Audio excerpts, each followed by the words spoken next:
Hola a todos y bienvenidos a Road to Excellence.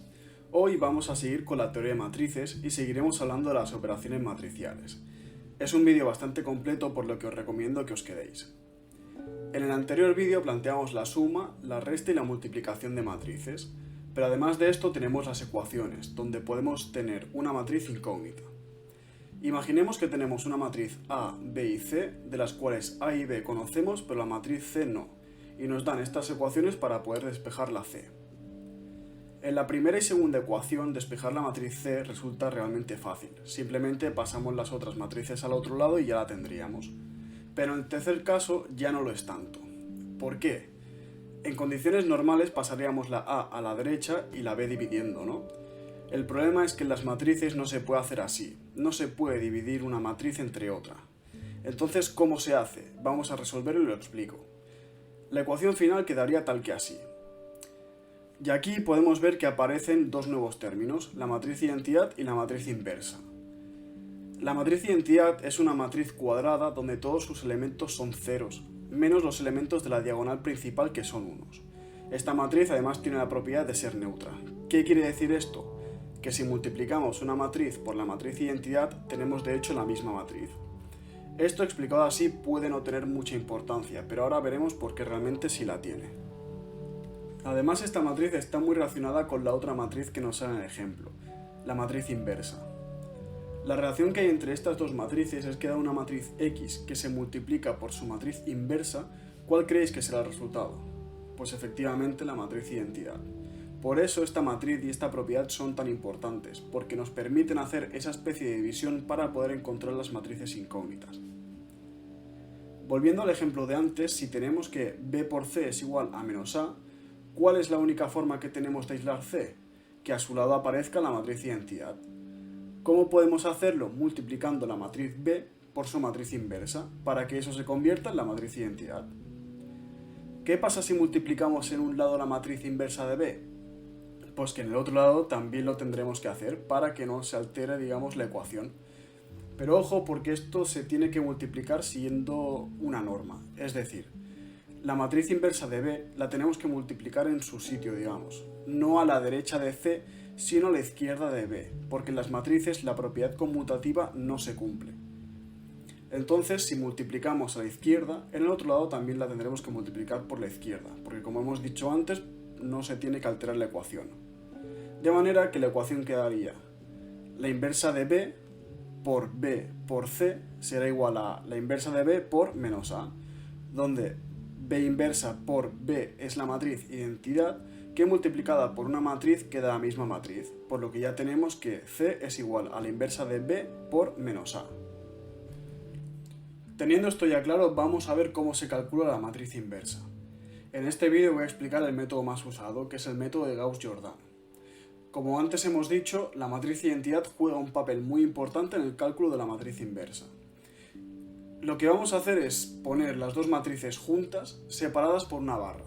Es decir, a la izquierda de esa matriz pondremos la matriz invertir y a la derecha la matriz identidad.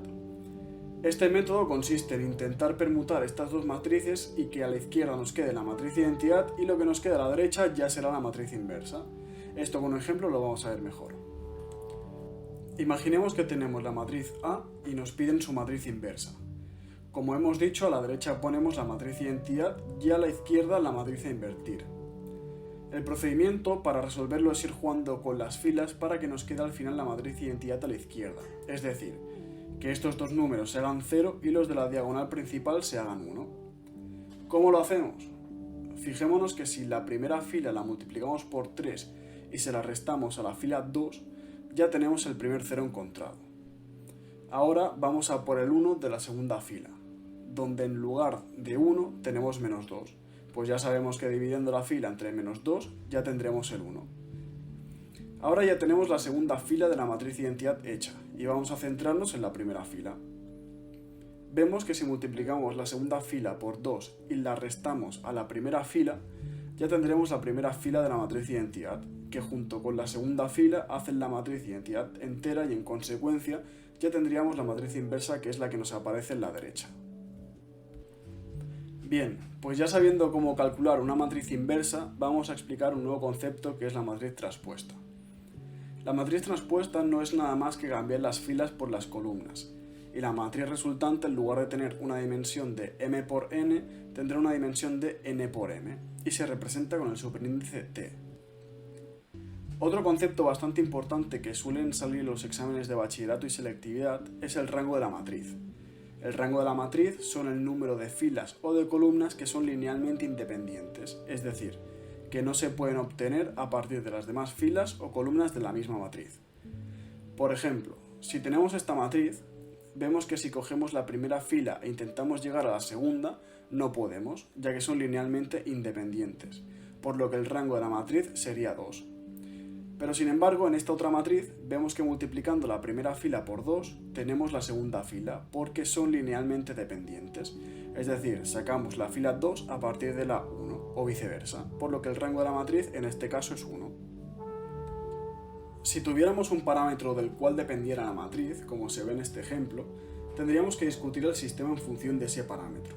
Es decir, teniendo esta matriz tenemos que intentar hacer que la segunda fila sea 0, y para ello utilizamos el método de Gauss de las filas para que se anulen y llegamos finalmente a la matriz final, que como vemos, en función de lo que valga la A, tenemos que el rango de la matriz puede ser o bien 1 o bien 2. Siguiendo en esta dirección, vamos a explicar ahora qué son los determinantes de una matriz, que tienen algo que ver con el rango de la matriz. Los determinantes son un número resultante de unos cálculos en la matriz que nos indican si la matriz es invertible o no, aparte de tener otras utilidades. El determinante generalmente se calcula mediante la regla de Sarrus, y en estos niveles solo calcularemos determinantes de orden 2 y de orden 3. La regla de Sarrus para determinantes de orden 2 se calcula como la resta del producto de los elementos de la diagonal principal con el producto de los elementos de la diagonal secundaria. Mientras que el determinante de una matriz 3×3 es un poco más complejo, ya que las combinaciones de operaciones son más largas. Imaginemos que tenemos esta matriz. Para calcular su determinante utilizaremos la regla de Sarrus y se resuelve de la siguiente forma. En positivo, el producto de los elementos de la diagonal principal más el producto de las otras combinaciones menos el producto de los elementos de la diagonal secundaria menos el producto de las demás combinaciones.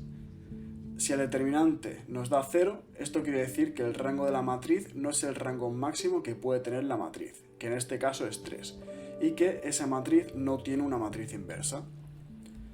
Como acabamos de ver, hemos relacionado los determinantes con la matriz inversa.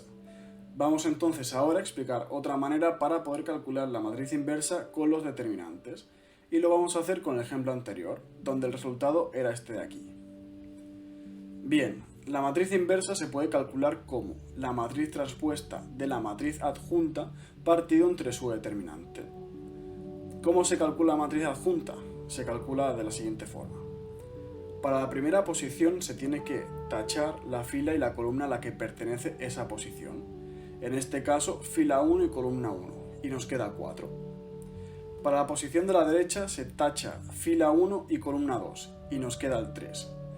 Para la posición de la segunda fila se tacha la segunda fila y la columna 1, nos queda el 2, y lo mismo para la última posición, quedándonos el 1. Ahora tenemos que ver cómo son los signos que se encuentran en cada una de las posiciones. Para la matriz adjunta, el signo de las posiciones dependerá de la suma de la fila y columna donde se encuentre. Si esa suma es par, el resultado será positivo, pero si es impar será negativo. Por tanto, aquellos números negativos serán los que estén en la fila 1 y columna 2 y fila 2 y columna 1, quedando la matriz así. La transpuesta de la adjunta es muy sencillo, simplemente hay que combinar las filas por columnas y la matriz resultante será esta. Y por último, el determinante de la matriz a invertir será, aplicando la regla de Sarrus, menos 2, por lo que la matriz inversa será exactamente la que hemos calculado anteriormente. Gracias por ver el vídeo y espero que realmente os haya sido útil esta información. Y ya sabéis, si tenéis cualquier duda me la dejáis en los comentarios y lo resolvemos. Gracias y nos vemos en el siguiente vídeo.